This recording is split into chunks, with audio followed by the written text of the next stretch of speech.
I'm Andrew Moxom, and I'm a photographer.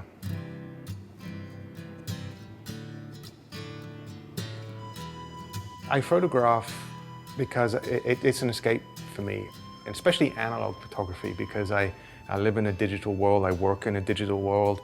The analog piece of it is just kind of it's a throwback. It's something that I don't want to lose touch with how photography came about. I like working in the darkroom, printing, the whole tactile feel and nature of analog photography in general is what draws me to it. So on the count of 3, I'll pull the cap and we'll do the exposure. So you need to look straight through the lens and not looking at me or whatever I'm doing with my hands. You can blink and breathe, but try to stay as still as you can. Okay, we're ready. 3, 2, 1. Perfect, thank you.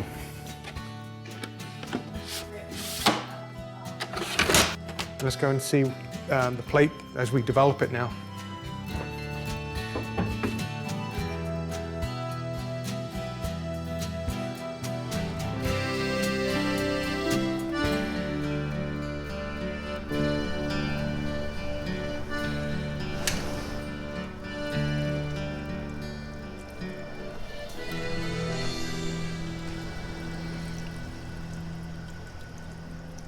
Wet plate collodion, the actual process itself was invented by Frederick Scott Archer in England in 1851 and quickly became the standard process of the day to produce multiple types of images, whether it's on glass or black and metal, known as a tintype. The first time I saw a wet plate collodion image, what struck me with it was the depth that they have. They have this almost three-dimensional quality to them where your main subject is dead sharp in the middle, but you can have the swirly edge kind of fall off. The tonality and the richness that the collodion image has is not achievable through any other process, any analog process that I'm aware of. Deep blacks, golden, almost yellow kind of highlights. Just beautiful images.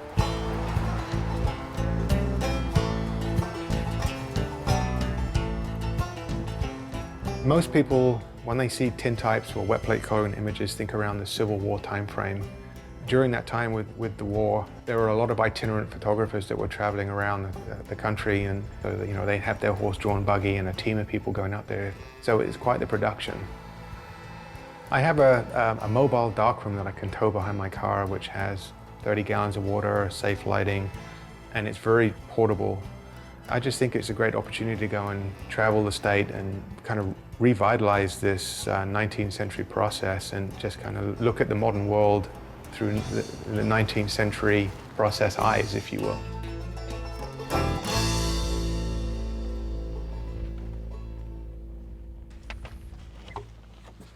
Collodion's not for the casual person to go try. You really have to go all in because there's a lot involved. You have to be part chemist, part photographer.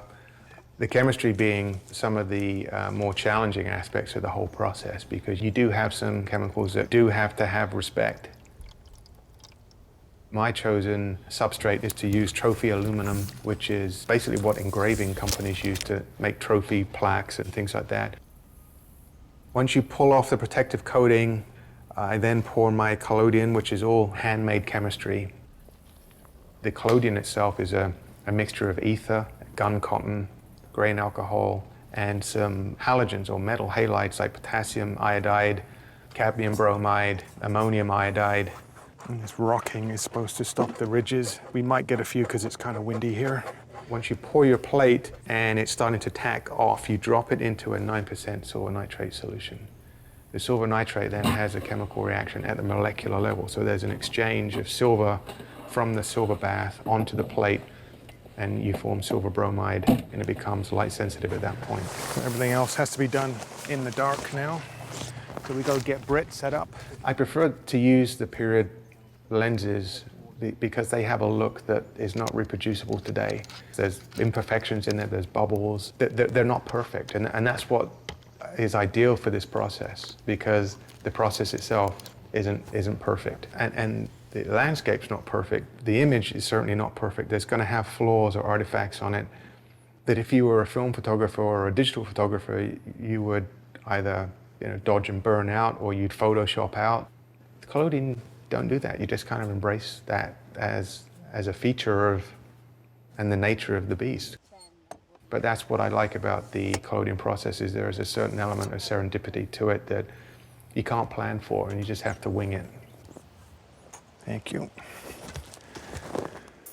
Watching an image come up in the tray after you've made a wet plate collodion image is fascinating. And it's just like the first time you see a black and white print come up every single time.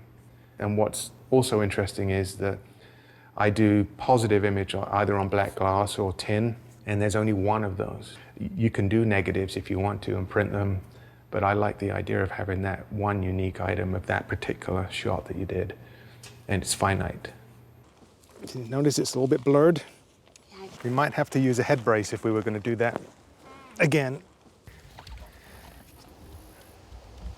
It even shows you've got some freckles too. Oh, can't hide those, can I? Collodion is very orthochromatic. By that I mean it's blue, light sensitive. So it sees the spectrum differently than you would expect. One portrait I shot at the State Fair this year was of a character that had very prominent red and blue facial tattoos. Surprisingly, the way that the portrait turned out, the blue had a very faint white look to it, but you can't really see that well, and the red just disappeared. So it's like this person didn't have any tattoos. And he was with his granddaughter who had never seen him without tattoos. And then he looked at her and goes, "Now you have." That just blew me away.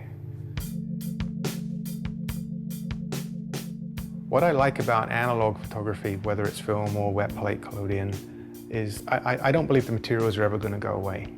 What concerns me about digital photography is whether the file formats are still going to be recognizable. A silver print or a collodion image can last hundreds of years. I don't think we can say the same for a CD with JPEGs or TIFF files that have been left on there, whether they're going to still be readable in 20 years, let alone 100, 150 years. The modern era has all this plethora of imagery, but none of it's been printed. And you're going to have a generation of people that have all these amazing photographs, but there's not going to be any hard copy of that, which is kind of sad. And that's what I like about the analog photography, is that you have that ability, and we'll still have that ability hundreds of years from now. When I'm long gone, my images should still be there.